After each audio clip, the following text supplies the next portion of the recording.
জীবনে কোনোদিন দুঃখ দেখে নাই যে সেও মরে যাবে, জীবনে কোনোদিন সুখ দেখে নাই যে সেও মরে যাবে, সব মরে যাবে। এটাই সত্য, এটাই বাস্তবতা। অতএব মৃত্যু এক অনিবার্য বাস্তবতা, এটা গ্রহণ করতেই হবে।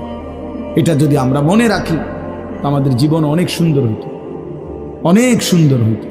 রাসূলুল্লাহ সাল্লাল্লাহু আলাইহি ওয়াসাল্লাম বলছেন, আকসিরু যিকরা হাদিমিল লাযযাত ইয়ানি আল মাউত। আল্লাহর নবী বলেন, আমার উম্মত তোমরা বেশি বেশি ওই জিনিসটা স্মরণ করো যে জিনিস তোমাদের সমস্ত স্বাদ, আনন্দ, আহ্লাদ চিরতরে মিটাই দিবে, তোমারে চিরস্তব্ধ করে দিবে। জলজ্জান্ত মানুষটা আমাদের সামনে হাঁটতো, চলতো, উঠতো, বসতো, ঘুরতো, ফিরতো, হ্যাঁ, সেই মানুষটা মনে করেন আমার চোখের সামনে নাই, তার লাশ আমার সামনে। আহা, সেই লোকটা স্তব্ধ। পৃথিবীর কত মানুষ কত আওয়াজ করতেছে, কত শোরগোল করতেছে, কিন্তু এই লোকটা হাতও নাড়ে না, পাও নাড়ে না, চোখও মেলে না, আর কিছুই করে না। এ কি আশ্চর্য বিষয়! চোখের সামনের এই মানুষটা নাই, কি হলো তার? কে তারে থামাই দিল? কে তারে স্তব্ধ করে? এ তো আমার মতো ঘুরতো, ফিরতো, হাঁটতো। আহ, আমার আব্বারে আমি কত দেখছি, একদিন আমার আব্বা চলে গেল।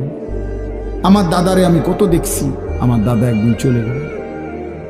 আমার জ্যাঠারে আমি দেখে আসছি, দোয়া করে আসছি, ফু দিয়ে আসছি। এক সপ্তাহ পরে জ্যাঠা ইন্তেকাল করলেন, আবার এক সপ্তাহ পরে আমি গিয়া জ্যাঠার জানাজা পড়াইছি।